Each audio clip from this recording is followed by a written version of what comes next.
बधाई हो, EPS 95 higher pension यहाँ चालू।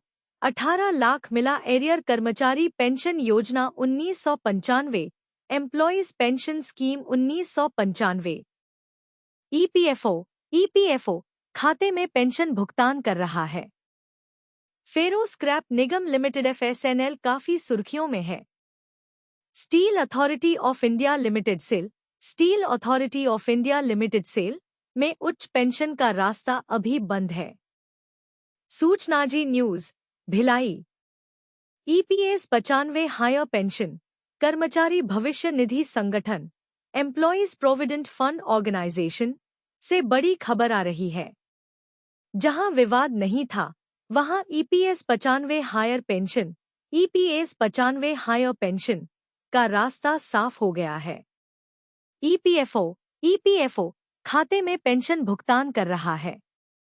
कर्मचारी पेंशन योजना 1995, एम्प्लॉयज पेंशन स्कीम 1995 के तहत हायर पेंशन भुगतान का केस फेरो स्क्रैप निगम लिमिटेड, फेरो स्क्रैप कॉर्पोरेशन लिमिटेड से सामने आया है। पेंशन के साथ ही बकाया एरियर का भुगतान भी किया जा रहा है। एफएसएनएल कार्मिकों की पेंशन गणना आदि में सहयोग करने वाले भिलाई सीटू के जनरल सेक्रेटरी जेपी त्रिवेदी के मुताबिक एक कार्मिक को 18 लाख रुपए एरियर भी मिला है। फेरो स्क्रैप निगम लिमिटेड एफएसएनएल निजीकरण से सुर्खियों में। इस वक्त फेरो स्क्रैप निगम लिमिटेड, फेरो स्क्रैप कॉर्पोरेशन लिमिटेड काफी सुर्खियों में है। मोदी सरकार इसका निजीकरण कर रही है। नया माइक कौन होगा, इसकी घोषणा भी किसी पल हो जाएगी। एफएसएनएल का मुख्यालय भिलाई में है। भिलाई स्टील प्लांट कार्यक्षेत्र है। यहां के पूर्व कार्मिकों को ईपीएफ रायपुर क्षेत्रीय कार्यालय, ईपीएफ रायपुर रीजनल ऑफिस से खुशियां मिलनी शुरू हो गई है। डायरेक्ट अंशदान का मिला फायदा, इतनी pension. X employees welfare association के अध्यक्ष शांत कुमार ने बताया कि मेरे पास जो केस आया वह साल 2018 से 20 के बीच रिटायर हुए थे। करीब 10 से 20 हजार के आसपास पेंशन इनकी बन रही है। सभी के लिए अच्छी खबर है। दूसरी तरफ पब्लिक सेक्टर के ट्रस्ट का विवाद जारी है, जिनका डायरेक्टर कंट्रीब्यूशन ईपीएफओ के पास जा रहा है, वहां कोई दिक्कत नहीं है। जहां ट्रस्ट के माध्यम से अंशदान जा रहा, वहीं विवाद हो गया है। Steel authority of India limited SAIL को हायर पेंशन का इंतजार। इधर steel authority of India limited SAIL में उच्च पेंशन का रास्ता अभी बंद है। सीपीएफ ट्रस्ट विवाद की वजह से ईपीएफओ ने ज्वाइंट ऑप्शन फॉर्म और डिफरेंस अमाउंट जमा होने के बाद भी पैसा वापस कर दिया गया था। सेल पीएफ ट्रस्ट का विवाद हल होने के बाद ही यहां पेंशन का रास्ता साफ हो सकेगा। फिलहाल कर्मचारी और अधिकारी तनाव में हैं। ईपीएस 95 पेंशन भोगियों की न्यूनतम पेंशन 7500 प्लस दा और हायर पेंशन में देरी, कारण और समाधान जानें। ईपीएस 95 पेंशन भोगियों की न्यूनतम पेंशन बढ़ाने की मांग लंबे समय से लंबित है। सुप्रीम कोर्ट के फैसले के बाद भी हायर पेंशन में देरी हो रही है।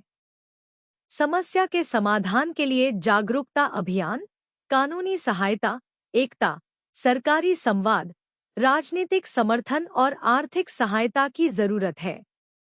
हर व्यक्ति अपने बुढ़ापे के लिए एक सुरक्षित और आरामदायक जीवन की आशा करता है, जिसमें वित्तीय सुरक्षा मुख्य भूमिका निभाती है। इसी आशा के साथ ईपीएस 95, एम्प्लॉयज पेंशन स्कीम 1995 के अंतर्गत आने वाले पेंशन भोगियों ने अपनी जीवन भर की कमाई का एक हिस्सा इस योजना में निवेश किया। मगर वर्तमान में ये पेंशन भोगी न्यूनतम पेंशन की राशि में वृद्धि की मांग कर रहे हैं, जो अभी 1000 रुपये है, और वे चाहते हैं कि इसे 7500 प्लस दा तक बढ़ाया जाए। बावजूद इसके उनकी यह मांग लंबे समय से पूरी नहीं हो पाई है। आइए इस समस्या के मूल कारणों को समझें और यह जानने की कोशिश करें कि आखिर क्यों इन पेंशन भोगियों की मांगें सुनी नहीं जा रही हैं। एक आंदोलन में भागीदारी की कमी। हमारे देश में ईपीएस 95 के तहत लगभग 78 लाख पेंशन भोगी हैं, लेकिन इनमें से अधिकतर पेंशन भोगी सूचना की कमी के कारण किसी भी आंदोलन में सक्रिय रूप से भाग नहीं ले पा रहे हैं। इस कारण से उनकी मांगें पर्याप्त समर्थन प्राप्त करने में विफल रही हैं। 2. यूनियनों में एकता की कमी। विभिन्न ईपीएस 95 यूनियनों के बीच आपसी मतभेद भी इन मुद्दों के समाधान में एक बड़ी बाधा है। यदि ये यूनियन संगठित होकर एक साझा मंच पर आएं और एक स्वर में अपनी बात रखें, तो उनकी मांगों को अधिक बल मिल सकता है। 3. कानूनी ज्ञान की कमी। अधिकतर पेंशन भोगी और उनके नेतृत्व में कानूनी प्रक्रियाओं और उनके महत्व की समझ नहीं है। इससे उनके मुद्दों को सही कानूनी फोरम में प्रस्तुत करने में कठिनाई होती है। 4. सोशल मीडिया और एजेंसियों की नकारात्मक राय। कई बार सोशल मीडिया और विभिन्न एजेंसियां इन मुद्दों को गलत तरीके से प्रस्तुत करती हैं, जिससे पेंशन भोगियों में भ्रम और निराशा फैलती है। 5. प्रक्रियात्मक देरी। सरकार और ईपीएफओ की प्रक्रियात्मक देरी भी इस समस्या को और गहरा देती है। पेंशन भुगतान आदेश पीपीओ जारी करने में होने वाली देरियां पेंशन भोगियों के लिए आर्थिक संकट का कारण बनती हैं। 6. राजनीतिक हस्तक्षेप और समर्थन की कमी। राजनीतिक पार्टियों द्वारा इन मुद्दों को उचित समर्थन नहीं मिलने के कारण सरकार पर उचित दबाव नहीं बन पा रहा है। 7. आर्थिक दबाव और संसाधनों की कमी। बहुत से पेंशन भोगी आर्थिक रूप से कमजोर हैं और उनके पास इन मुद्दों पर लड़ने के लिए पर्याप्त संसाधन नहीं है। इन सभी कारणों को समझने के बाद यह स्पष्ट होता है कि ईपीएस 95 पेंशन भोगियों की मांगों को पूरा करने के लिए एक संगठित और सामूहिक प्रयास की आवश्यकता है।